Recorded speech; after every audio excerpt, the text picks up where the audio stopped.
is Don José. So it's a very, very intense kind of vocally opulent cast.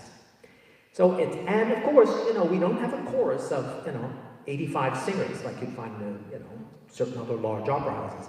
We have that wonderful group of young artists that sing like, they sound like 45 people, but it's fewer. So there'll be a certain intimacy on the stage. And of course, we have Denise Graves directing, who's, a great Carmen herself, so she brings that capacity and that artistry as well, too. So it's going to be that kind of amazing production. So after Carmen was given its world premiere and had the failure, well, very quickly the publishers and Bizet decided, okay, it almost closed after 4 or 5 performances. I mean, they almost took it off. And Carmen, they almost, oh my God, I don't want to see that. It was then slated for production in Germany. Berlin, Leipzig, one of the big German cities. So of course they had it translated into German.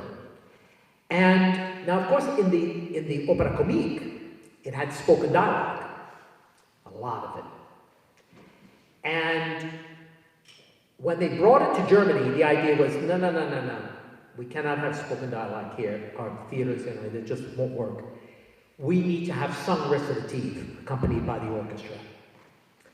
So they went, Bizet was now gone. They went to a man named Ernest Guiraud. Guiraud was a pupil of Bizet. And they thought, okay, who better to help with this project. So Guiraud went back and he retouched the score. He messed with the orchestration, which always bugs me. But he also took the dialogue, worked with a librettist, and set the dialogues like recitative. So the entire opera for a long time was completely sung, had nothing spoken in it. And the opera was a big hit when it was given in Germany in this form. And then it was translated, the work that Guiraud had done on the recitatives was translated back into French, so that the opera could be given at the Lyrique and it could be given at the Grand Opera. And when this was done, they had now music by Bizet, recitatives by Ernest Guiraud. So it was an amalgam of Bizet and Guiraud. The piece started to lose its edge. That's when we're musically have rounded off the edges, because when you hear the characters speak the dialogue, and by the way, dialogue for singers, especially young artists, we spend time with diction coach, vocal coaches on this, because this is not easy to do. Talking and then singing. And we find that we have the same problem in other operas with dialogue, like the Magic Flute to Mozart and the Singspiel, or operettas by, which also has spoken dialogue, Die Fledermaus and Merry Widow and all those pieces. So remember that this is to pass the voice between speaking and singing. This is in itself a kind of a tour de force for any singer to really be able to do this right, because it's 2 different kinds of projection. And Bizet, if he would have lived, I'm sure would have crafted this perhaps in a different way. The opera at the Comique, in addition to spoken dialogue, had also something called melodrama. Something like melodrama. And of course, it means melodrama in the sense of the root melo in French, from the Greek melos, means melody. That's where our word melody comes from. And drama, or, plot, storytelling, puts those 2 together. And what it is the orchestra plays with dialogue above. So it's like movie music. It's dialogue with orchestra underscoring that flavors the spoken dialogue. That's all in Bizet's original. And for a long time, the opera was always done with Guido's song recitatives when it was translated back into French. All the big opera houses had no spoken dialogue, none. And when I was at the New York City Opera, it was my second season, 1984, and some of you may have seen this. It was a new production of Carmen. I was chorus master in those days, and I remember at the end of the 83 season, I ran into the director, Frank Corsaro, now passed away. I ran into Frank in the elevator, and I said, "Oh, Frank," I said, "I'm looking forward to the new Carmen." Actually, he said, "This is gonna be great." The way Frank, in that passionate way he had, he said, "I can't wait." He said, he said, "And we're doing it with the original dialogue and melodramas." And I thought, oh, okay, never heard that before. So from the very beginning, my only experience with Carmen is with the original opera comique version, with the sung ensembles and arias, with the spoken dialogue, and the melodramas with the dialogue. That's the only way I have ever done it. After I graduated from the chorus master position at the City Opera to being one of the conductors, I conducted that Carmen many times. In fact, I conducted the final season of that production in 1992, 3, something like that. And what I learned from that is to have an appreciation and a love for what Carmen is really about in its original version. What Bizet and his librettists, Meilhac and Halévy, what they were really after. This pithiness of the characters, this telling of this troubling story, this story of power, misplaced love, and obsession, violence. Okay, that's what the piece is about. And destiny and fate. Okay, it wasn't just Verdi, La Forza del Destino, but also Carmen, which Composition has a great motive of fate from it to hear, you know, at all the crucial moments in the opera. So, for me, that was in some ways, a life-changing experience. So, it's been now more than 20 years, and I am really looking forward to getting back. Again, come backstage and tell me if you liked it. Or tell me if you didn't like it. It's okay. And I think presenting Carmen in its original form like that is going to be quite wonderful. There were some timid producers for a while who said, we can have the spoken dialogue, but we better have some of those Guido recitatives just to be sure. We have said no. They're all gone. So if you haven't heard Carmen in this version, either in a long time, you will be hearing our Carmen as Bizet and his librettists intended for it to go. It is an amazing theatrical piece. Absolutely an amazing theatrical piece. Now, what did I bring for music for you? No. Okay. So, the Habanera, right, of Galimagui. If you were composing Carmen, you would think, well, okay, it's set in Seville, it's in Spain, I better have a lot of Spanish-sounding music in it. Okay, the Habanera, of course, is a Spanish-rooted dance form. Also Carmen Seguidilla, which we'll also discuss a bit at the end of the first act. Bizet does use some iconic themes and styles, but it is done with that great, what I like to call the Gallic restraint. His use of harmony, his use of rhythm, which is, by the way, for a French composer, his rhythm is absolutely invasive. It's very, very, it's filled with verve. There's a vivacity to the rhythm of Bizet. But there is a restraint. He does not hit you straight in the face and saying, here we go, Spanish music. okay? Everything is done through the Gallic lens, okay?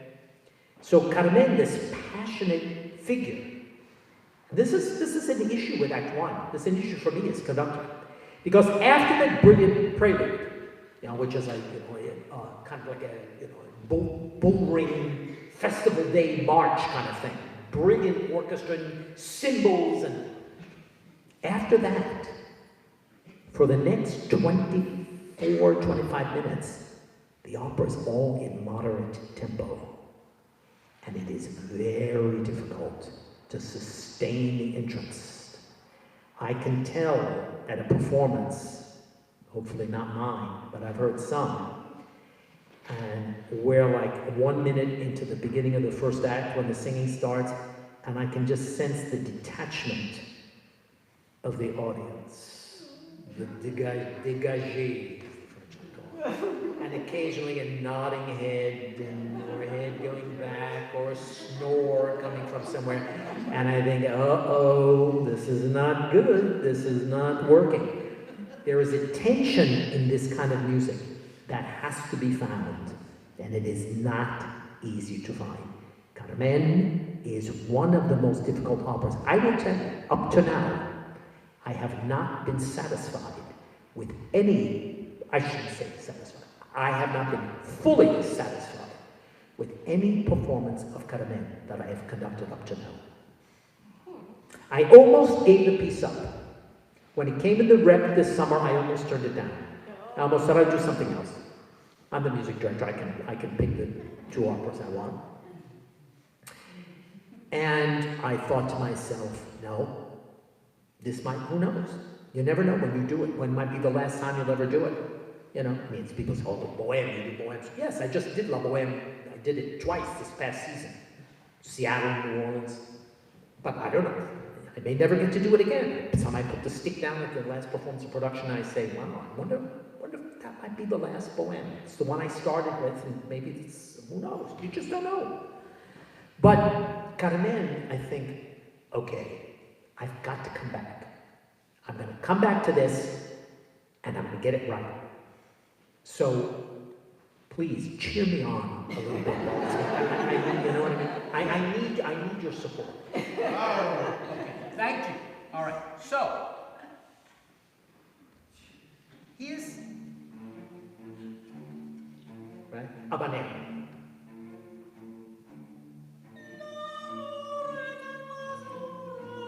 Notice the volume. Orchestra is pizzicato strings, bow, cello with the rhythm of the habanera. The span is 1 octave. Very narrow vocal range.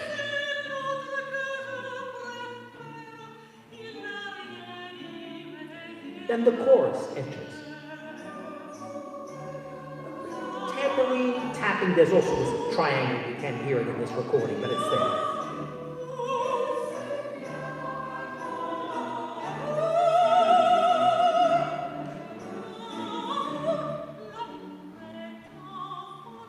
Okay, come to the theater, we're going to play it all for you. But it has that Gallic restraint. Notice it's not too slow. I love this performance. This is the great Régine Crespin.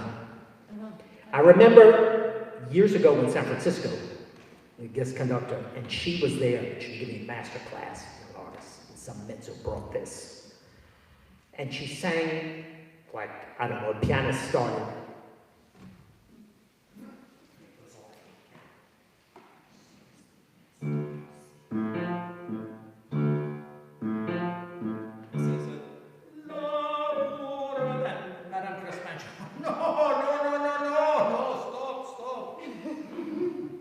She said, are you young, Carmen, or are you very old, Carmen?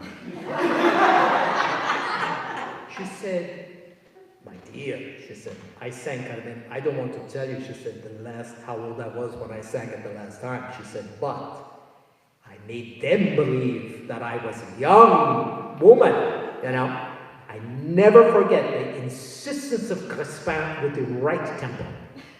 And so I brought her performance for you tonight, especially for that. That's the kind of thing we have to think about. Now,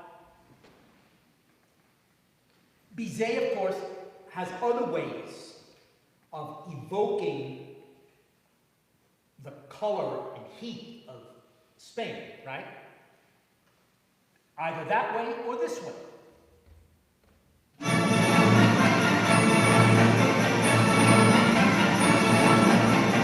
Of course, the entr'acte before Act 4, in the bull ring.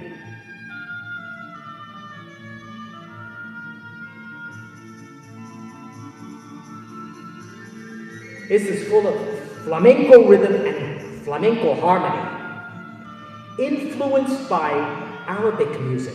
You remember for a long time that the Arabs had conquered Cordoba, all of these areas of Spain, and they brought their music, their science, their art. Okay? That's all part of Spanish culture. All right. So we have also that kind of, more overt kind of Spagnolismo, as you would. But the opera is classically orchestrated. As I said, it is not a big opera. It's a classical 2 flutes with a piccolo doubling, 2 oboes with the second oboe playing English horns sometimes, 2 clarinets, 2 bassoons, 4 French horns, 2 trumpets, 3 trombones, percussion battery that consists of a triangle, cymbals and bass drum, tambourine, and at one point castanets, very briefly, harp, strings. That's it. That could be, except for the percussion, that could be, symphony by Schubert, like symphony by Schubert, Beethoven, or whatever. It's the classic, almost, neoclassical orchestra of the late 18th, early 19th century. Again, he's making colors in a way. Everything is done with, again, enormous Gallic restraint. I would say Bizet in this piece.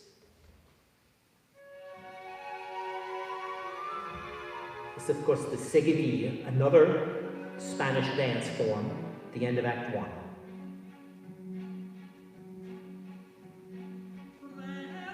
Again.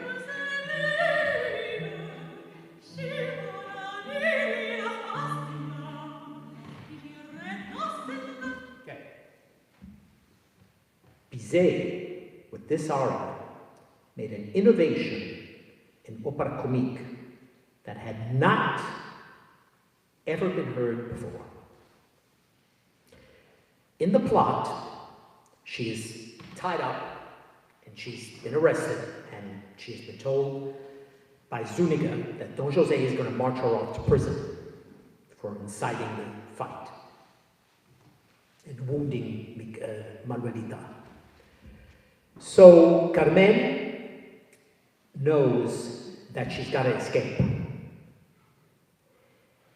And in the dialogues before this, she tells José, "Oh, you'll let me escape because you love me." And he's afraid of that power she has over him. And he says to her, "Don't speak anymore. I command you not to talk." And before this, she says, "Okay, I won't talk. I'll just sing." And the idea is that she's like just there humming and singing. That's why it's so quiet, all to herself. But everything she's saying is intentional. She says, "Yes, I have a lover that I just threw out. I'm going to go tonight to the tavern of my friend Vilas Bastia to drink manzanilla, like a kind of sherry wine. It's good stuff." And she says, "And now," she said, "my new lover, he's not even a captain. He's not even a lieutenant. He's just a brigadier." Very low, and of course, José recognizes himself in his description. And she said, "But this is good enough for a Roma like me. And then she says, and when he comes, we will drink and I will dance for him and we will have a wild time. And of course, without telling him directly, she completely gets under his skin and into his heart and brain. And he finally says to her, he interrupts, the aria has interruptions in it. And he says to her, Carmen, je suis comme un homme ivre. I'm like a drunken man. Do you promise you will take me there and you will love me? And she said, of course, if you let me go, we'll go together. Over the course of the aria,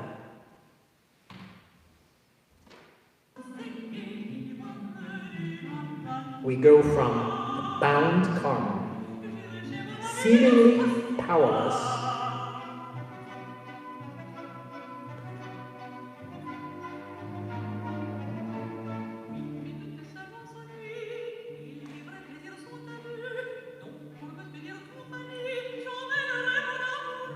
be alone and I need somebody to keep me company. My lover, il est au diable, the hell with him. I threw him out last night. My poor heart needs consolation.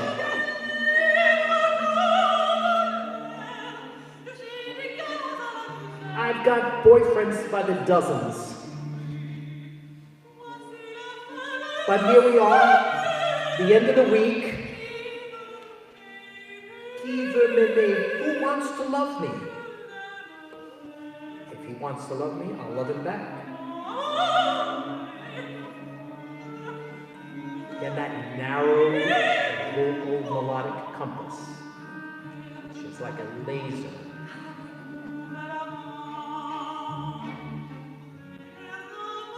Out by the ramparts of Seville, is my friend Pastia's Tavern. We'll dance the seguidilla and drink manzanilla. You know what happens? Jose can't take it anymore.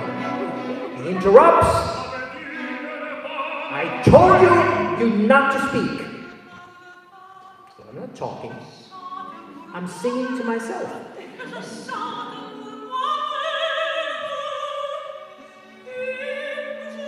Et je pense, and I'm thinking. It's not prohibited to think, is it? I'm thinking of a certain officer. A certain officer who loves me.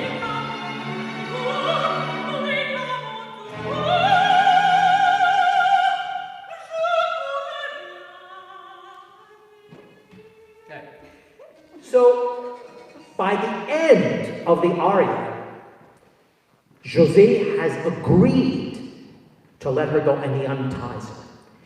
So we have development of the story, advancement of the plot in a set piece, in an aria. This was heretofore not done. And that is Bizet's great gift to us through Carmen, is the use of what used to be set pieces to drive the drama, drive the plot, drive the story forward. It's an incredible thing. If the creative team of Carmen understands this for this aria, then you understand it also for the entire aria. And that's what takes you forward. Now, the opera has, of course, the great quintet in Act 2, which is, it's a real opera comique piece. One of these happy, kind of brilliant, virtuosic vocal quintets. They had that all the time.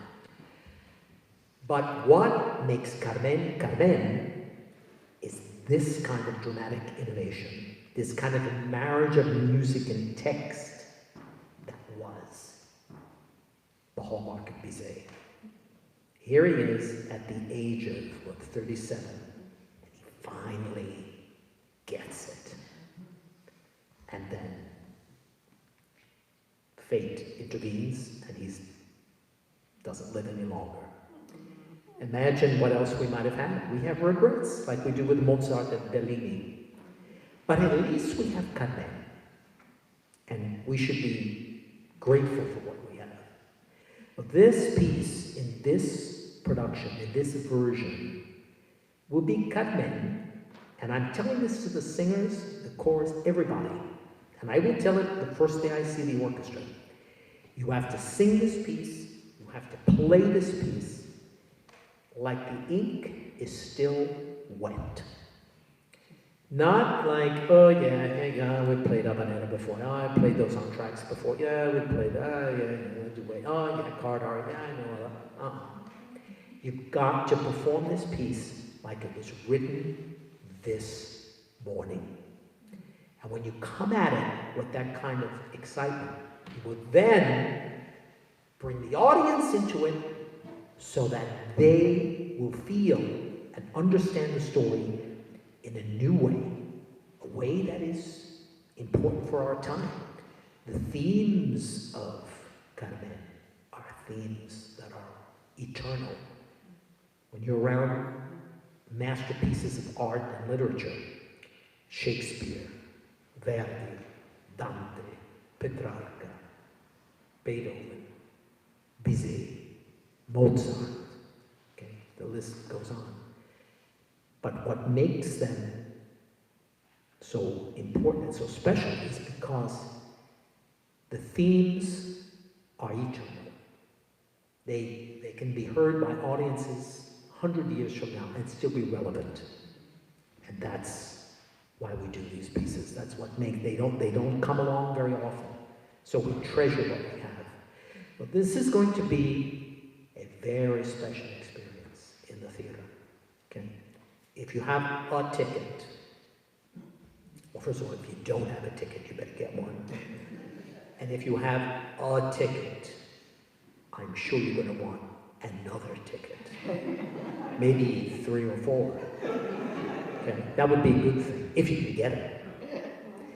But the experience of Carmen, we want to bring it to you like it's new. Like the ink is white.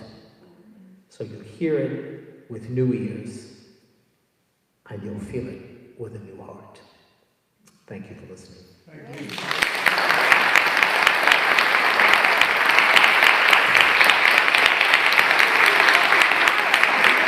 Oh God, I talked to them.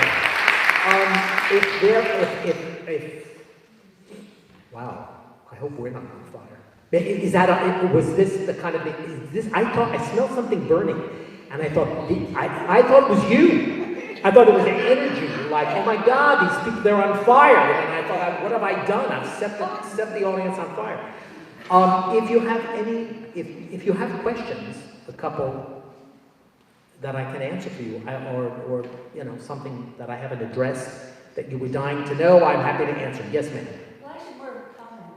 I saw Rishi Crescens in Carmen with Lazio Domingo with Mac, and he and I had this long debate about this big argument because we're good friends. But at the very end, and I don't know if you saw this one, she raised up her hand after he stabs her and caresses his cheek. And I went back and I said, look, she may be old and she may be round, but she's French and she got the role, because that to me was the defining moment in the character. Because Jose becomes a sniveling, a weak person, and only when he acts at the very end.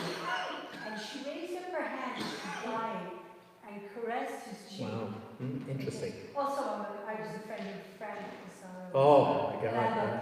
Yeah, well, we all did. Yeah. Brilliant. Wow, thanks for those thoughts. Thank you so much. Other questions or anybody? Yes, Kathy. I wonder, do you present this kind of education to the cast when you're working with them? Just the rich background? Yeah, I have to hold myself back sometimes because we do have to get the work done. But yes, as something is germane about what the piece is about, or in a scene, or talking about something in a musical coaching, yeah, I share with them what I know. I do the same with orchestras. You know, one of the things that, I'll just digress slightly, one of the things, you know, you learn sometimes, you know, when you study conducting or go to take conducting master class, and they say, don't talk, just communicate only with you know. And I think to myself, I mean, I'm a talker. This is who I am. And I don't apologize. One time I say, oh, Maestro, you're wonderful, but don't talk so much. But there is one type of conductor that I think is the kind of conductor who exemplifies, you know, they use this lofty word, maestro, right?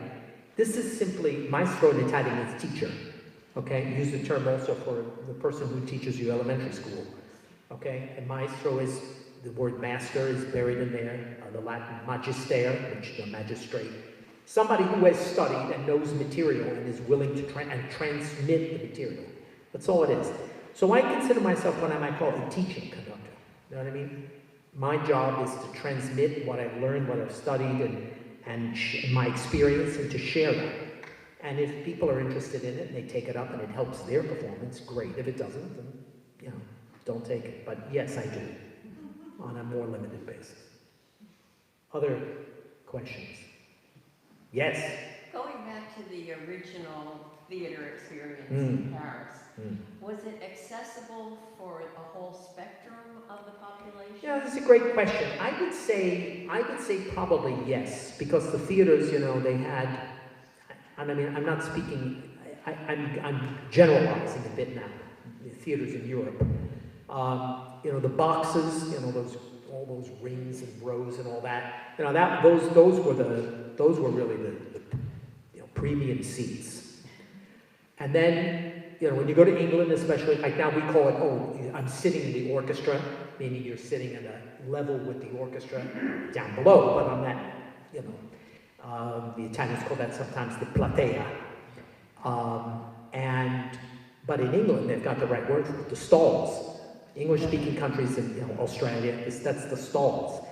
And there were no seats in the early days of the stalls. They just packed people in and, like, you know, had a wall there to keep them from flowing over. But, you know, they stood. Those were the cheap seats. Now orchestra seats, oh, I got 2 orchestra seats for, you know, oh my God, great. But the stalls, that was it. So yeah, I think there were, you know, there were people of all social strata and types. Yeah, I think so. Which would be great, because it's got to be, you know, people love their theater and of all kinds, and went and, you know, discussed it and listened to the music and, you know, went at home, bought the scores and played it on the piano at home, or whatever instruments they had. You know. Another question? Or? Yes, again. Another comment. At the old Met, they would have standing room, and the standing room would be along the sides of the orchestra. And I slept out for 4 nights to see Callas sing Tosca with Corelli, with Gobi. Oh, what a terrible cast. I swear to you, 50 feet from Callas, because I was short, there was let me stand in front.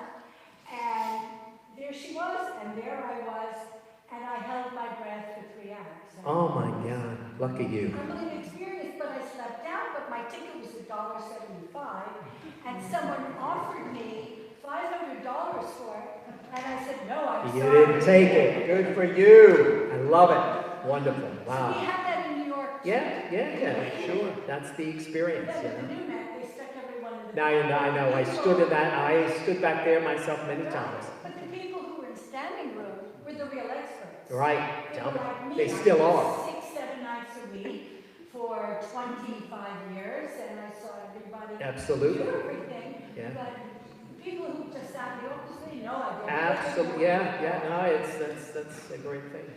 Well, wonderful to be with you all. I will see you in the Opera House for Carmen and lend me, not lend me a tenor, listen to me. Tenor Overboard. Okay, same playwright. Tenor Overboard was going to be tremendous, and Sound of Music, and the double bill, Holy Ground and Taking Up Serpents, and Jungle Book. So, you know, so glad you're here, and so glad you're excited about Carmen. So wonderful. Thank you so much.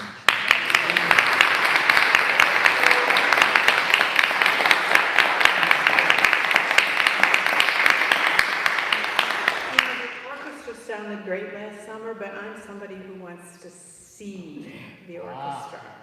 I sit in the balcony sometime just to do that. I realized when I sat down, I didn't introduce myself. Some of you know me, but I'm Kathleen Nicely, and I'm a member of the Guild, and the Education Community Engagement Committee is the group that plans these. So maybe next time I'll remember. I was just too excited. And I have a few announcements. Maestro just kind of went through the Talking Opera series that's coming up, and I told somebody you're going to have to pay attention to this schedule because we just couldn't manage to do it on the same day every week. So next Thursday, dear Guild member Richard Johnson is going to come back and talk with us about The Sound of Music, and we've paired him up with Abby Rod, Director of Production, and with Joel Moraine, the AV sound guy, so they can talk about how it's being done this year at Glimmerglass. Then on Wednesday, June 22nd, we've asked Kamala Sankaram, who's the composer of both The Jungle Book, the youth opera, and Holy Ground, to come in to speak to us. Now, I asked her to talk specifically about Jungle Book because the Education Committee is very excited. They're giving us free tickets for a day at the festival for students. They're giving them to us to the balcony. We may end up feeding 250 kids and giving them a pre-performance program, but it's our heart's desire to introduce young people to this art form, which I discovered when I was kind of an older people. And then on Friday, July 1st, our final program is going to be about the double bill with the conductor, Lydia, and you can tell that I have a great deal of difficulty with pronunciation, and I don't know how to say her last name, and the director, Chloe Treat. And then Lydia Yankowskaya. Okay. And when their program is done, you can enjoy the village's fireworks. I have another important announcement, and that is that the pre-season concert that helps fund the Springfield 4th of July parade is on again this year. And it's a really great chance to get a kind of a preview of all 5 productions that are going to be done. And Ernie and Pam are here tonight to sell tickets. It is a Sunday afternoon, June 26th at 4 o'clock. And finally, if you're not a member of the Guild, it really is a great group to be part of because you get to support the Glimmerglass Festival, and you get kind of a little bit of an insider's view about the art form. I have a whole box of membership forms, and if you are a member of the Guild, you have a couple opportunities coming up to support the Guild, and so that we can support the company, and that is the Country Club dinner that's on June 23rd, and the annual gala and silent auction, which is Tuesday, August 9th. So I think I've covered everything. Be patient. It may take a few days for this video to be uploaded and all that good stuff, but it will be on the website. And when you invite your friends to look at the website, you're helping publicize the festival and the Guild, so please do that. Plus you have to hear this again in order to finish it all. So, thank you, Maestro, and thank you.